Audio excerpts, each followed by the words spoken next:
So we're going to have actually wood we can burn this year, because it's a lot of wood. Why not use it, of course.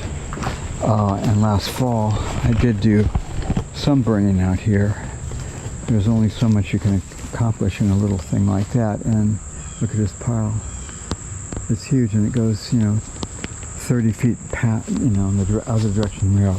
Then on this side there's this pile, and this just started a couple days ago, believe it or not. I told Deborah I wouldn't be able to get to this part over here till next year, and she seemed perturbed about that. So of course that motivated me to think, well, maybe I don't have to wait till then. So actually all this was done in 3 days, and believe me, it was a wilderness that you didn't want to go into before that.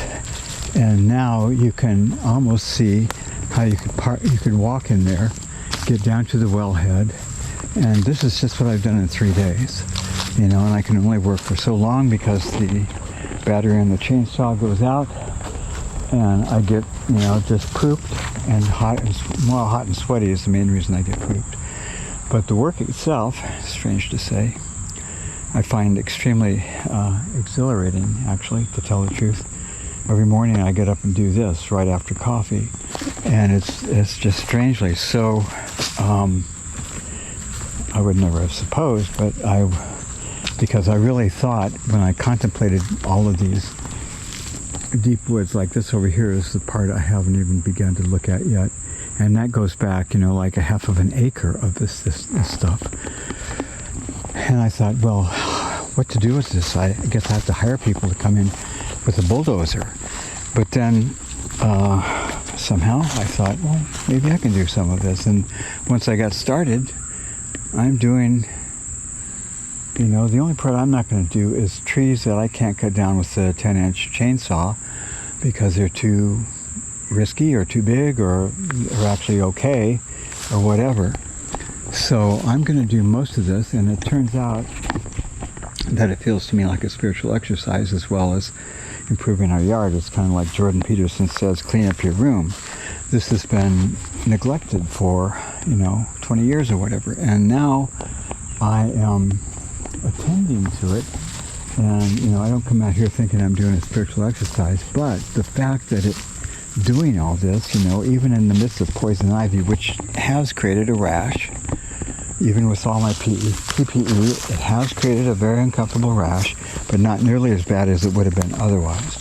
So even though, it's not pleasant in a certain way, I'm deriving this incredible sense of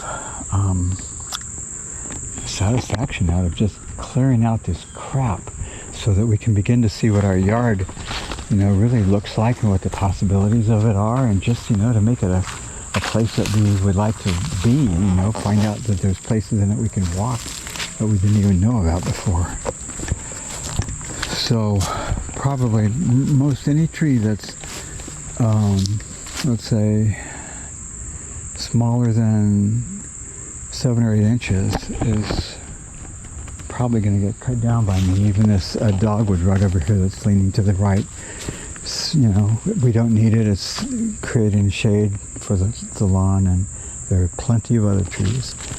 So, and this is a pile of, this is actually poison ivy. We've got poison ivy so bad that it actually grows out of the trees, and it looks like it's become the tree itself. And it wasn't until I studied it that I realized that was, oh my God, that's poison ivy. Like this right up here is one example. All those big leaves you see? Yeah, that's not the tree, that's poison ivy. And there's the branch, and 2 days ago I cut it. So I think they're starting to fade. But we've got this horribly all over the place, and there's several trees that just the whole tree has to come down because I just can't endure poison ivy. Anyway, so that's the update on this stuff.